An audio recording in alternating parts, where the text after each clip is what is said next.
conflictuelle. Dans ce contexte, le combat de notre invité du Trésor qui vient d'envoyer son livre à tous les candidats à la présidentielle, 10 propositions pour lutter contre la pauvreté. Bonjour Thierry Kuhn, vous êtes le président d'Emmaüs France, vous voulez interpeller nos politiques, les faire agir et réagir. Aujourd'hui, près de 9 millions de personnes vivent sous le seuil de pauvreté. Justement, commençons par là. Le seuil de pauvreté, c'est 1 000 euros. C'est 1 000 euros par mois. Le SMIC, c'est 150 euros de plus. 1150. Pour relever ces chiffres, vous proposez de limiter les hauts revenus. Vous êtes pour le revenu maximum, c'est-à-dire? Oui, alors effectivement, vous avez cité le chiffre, c'est 1 million de pauvres de plus en un an.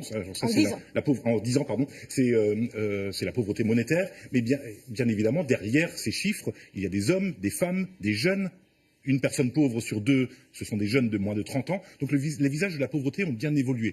Nous, ce qu'on pose, c'est, pour le coup, c'est le partage des richesses. Qu'est-ce qu'on fait de cette richesse qui est créée en France? Et on voit que la pauvreté, les inégalités augmentent en même temps que la richesse augmente. Donc le revenu maximum, c'est une certaine manière de dire que, oui, il y a des gens qui ont tout, qui sont hyper protégés, et puis d'autres qui sont systématiquement exclus de la croissance, qui sont exclus de la richesse, et pour lesquels oui, il y a un sacré effort à faire.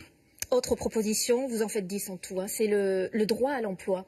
Comment ça marcherait? Oui, alors on sait déjà, et on l'expérimente sur les territoires, Emmaüs en particulier, ce sont des structures d'insertion, c'est des structures d'économie sociale et solidaire, qui créent de l'emploi aujourd'hui. Il y a l'expérimentation à laquelle on participe, territoire zéro chômeur, les entreprises à but d'emploi. C'est simplement de regarder sur les territoires les besoins sociaux, les besoins environnementaux, qui sont un formidable tremplin pour créer de l'emploi. Donc la question de l'emploi en particulier, mais également la question du logement, ce sont des priorités sur lesquelles il faut vraiment qu'on se concentre. Franchement, qu'attendez-vous comme retour des candidats avec qui vous avez envoyé votre livre de propositions? Oui, alors on est fortement déçus par la campagne électorale, évidemment. Ces questions de pauvreté, d'inégalité, qui concernent tous les Français, qui concernent nos téléspectateurs, certains de nos téléspectateurs qui nous regardent, qui sont dans cette situation, qui n'ont pas d'emploi, qui ont du mal à se chauffer, qui ont du mal à faire garder leurs enfants pour pouvoir accéder à un emploi, etc. Aujourd'hui, la campagne électorale, elle est bien loin de tout ça. Ce qu'on demande et ce qu'on exige de la part des candidats, c'est d'aller voir d'abord ce qui se fait.